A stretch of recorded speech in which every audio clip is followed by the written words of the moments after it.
Ah, I finally did it. I beat Super Mario Bros. Wonder. Had a blast playing it. Over 55 hours I put into the game, as you can see here in my statistics. But I wanted to come in today and talk about the 5 most difficult levels in this game. There are 5 levels that I found to be incredibly difficult. Overall, I thought the game was fairly easy. It wasn't terribly complicated and wasn't terribly frustrating. There were a number of levels, even beyond the 5, that had me kind of throwing my controller down a couple of times. And I want that from a platformer. I want like my childhood back where I would sit on the couch and yell at my sister and we would fight back and forth and, oh, I got to get past this level, and we would get angry about it. That's the fun of it, right? Because when you finally accomplish it, it feels so darn good. There is one level that I even texted a friend of mine about, showed that it took about 4 or 5 days to complete this one level in Super Mario Bros. Wonder. Yes. Now, it wasn't like I was sitting there for 10 hours at a time. No, it was an hour here, an hour there. Over a course of a couple of days, I couldn't get past this level. So I will talk about that in a moment. So I figured I'd break down 5 specific levels that I found incredibly difficult. So prepare. Ready? All right, number 5 on my list is Color Switch Dungeon. And I have to say, some of the harder levels here are the ones that really tax your brain, where you're having to think, okay, this color, this color. So this whole level has you sort of deciding which blocks are going to appear, red or blue, and then they can either form or disintegrate. Are they going to disintegrate under my feet? Are they here? Can I jump on them? Can I not jump on them? Really, really frustrating. And where are they oriented with each other? Really difficult. And you have this final puzzle that also makes you realize you have to go backwards in the level. This is like a classic Mario going through doors, trying to get away from the ghosts and travel back and forth and trying to solve these puzzles.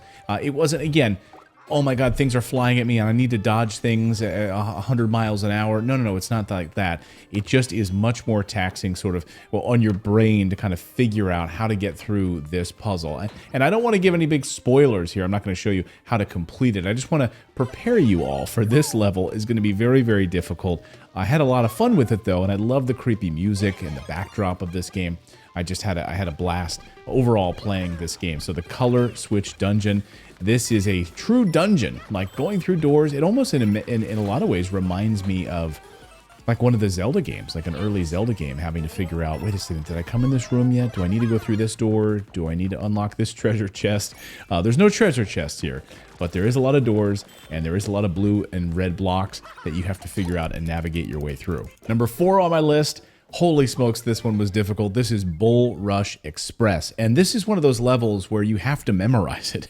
So I don't know how in the world you could possibly play this level and beat it in one time. Like if you do that, you are somehow a genius. I don't know how you could pull this off because it requires you to memorize the entire level, to know exactly when to jump at just the right moment so you don't fall off the back of these bulls. And it's also deceiving because there are certain things that it may want you to jump through to try and get different coins. And if you do those things, if you get distracted by those things, boy, you can absolutely fall off and screw yourself the whole time. So, you know, my key to that was not being distracted by some of the additional coins and different flower coins. Even if I wanted to get a 100%, I don't know that it would be.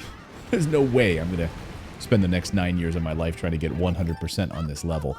So difficult. There was one particular part where as you are on the back of the bulls and they disappear underneath a cavern, you have to then jump on this POW brick and try to get through that section, and you have to time it just perfectly because if you can't jump up and jump down, smash the POW brick in time, you're screwed. You will run out of time because the lava is coming up from the bottom and going to get you. This is one of those auto scrollers that you have to time every movement absolutely perfect, no errant jumps, or you're going to be falling down to your doom. So this one took me hours.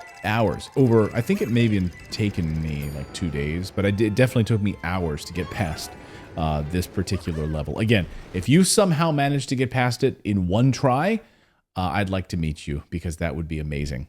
If you thought that one was hard, number 3 on my list is equally as difficult. That is the Wonder Gauntlet. Now, this is the only stage in the whole game that doesn't have a checkpoint.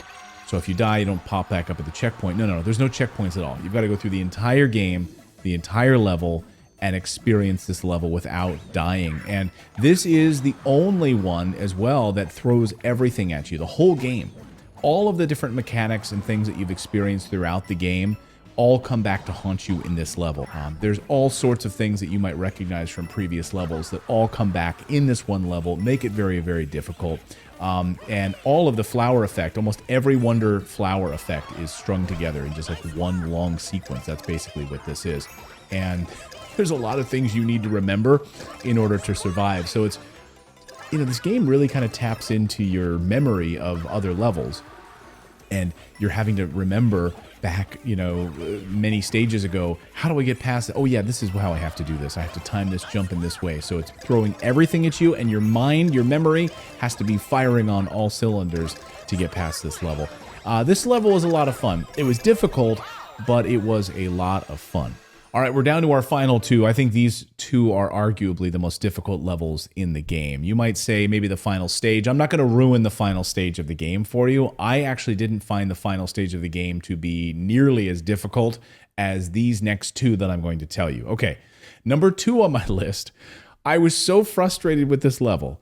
Took me days to get through this thing. I think 4, maybe 5 days at a few hours a piece to try to get through this level. And my kids would pop up and like jump on my lap and they're like, Daddy, you're still working on that level? And I'm like, oh yeah, you want to try it? And I handed it to my 13-year-old son, you know, thinking, oh, maybe he's going to just do it in one time. And he couldn't even get past like the first brick. You know, like I was like, okay, good. I don't feel so bad now that my 13-year-old son can't even do it. And then I handed it to my daughter. She couldn't do it. So it took a lot of skill, a lot of hard work for this one. This level was called Jump, Jump, Jump. And it is so frustrating that you have to time every jump based on the beats of the song. And it really makes you have to pay attention to the music. There's no way you can play this level with the sound off. You've got to listen to the music and time it, because the platforms appear to the sound of the music in perfect synchronization with the music. And as a musician, I grew up playing, you know, guitar and saxophone and everything. So knowing those beats, that definitely helps if you play music in your life or you have some experience in that. So you could jump in midair knowing that the beat was going to hit, the platform would appear before you were going to fall through it and disappear.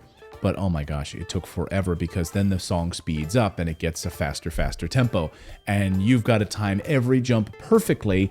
And you can't just do like long running jumps. No, you've got to time smaller jumps, then longer jumps, and then smaller jumps, then longer jumps. Oh my gosh, it's incredibly frustrating.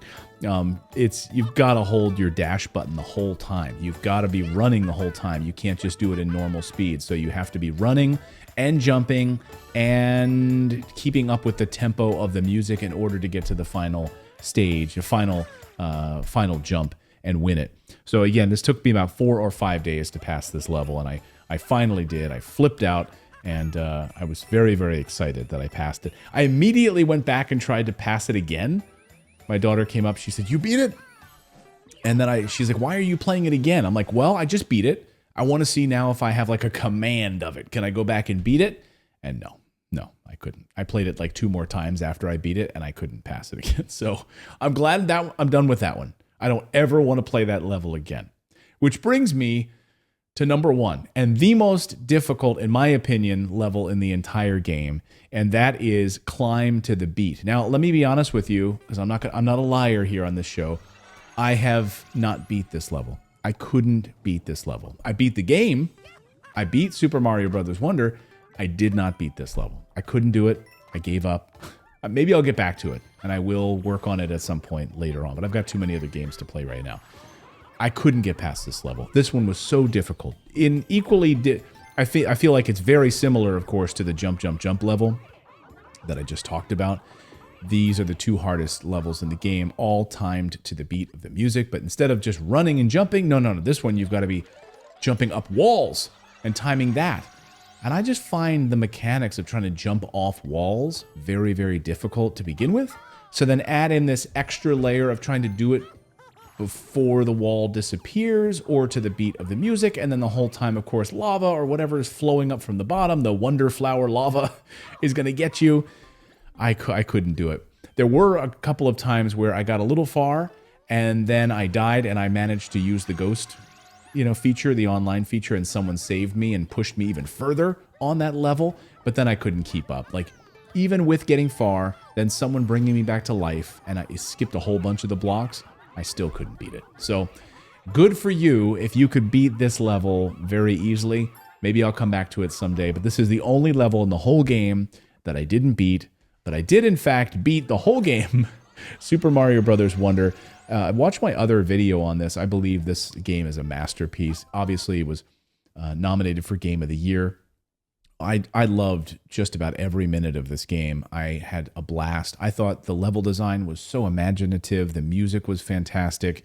I was laughing and smiling. I think I was smiling through this whole game. That's my opinion. I think I was smiling through playing this whole game.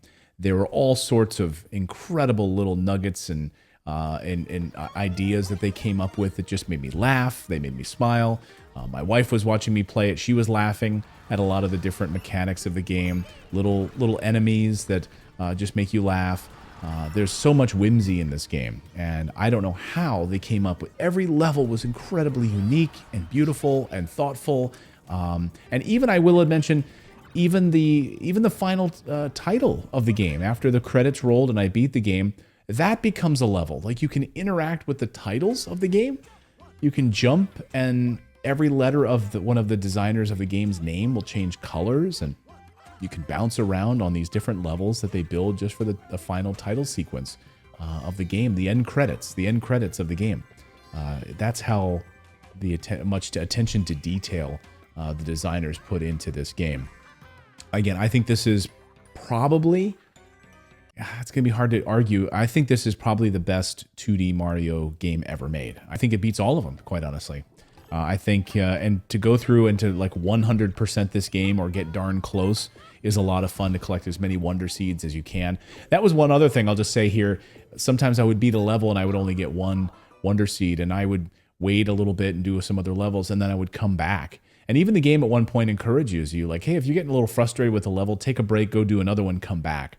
And I would go back to try to get the double or the third Wonder Seed in a level, just because I wanted that completionist feeling to the level. Anyway, I would love to hear your thoughts on Super Mario Brothers Wonder. Those are my 5 most difficult levels. Drop me a comment below. What is the most difficult level you faced in this game?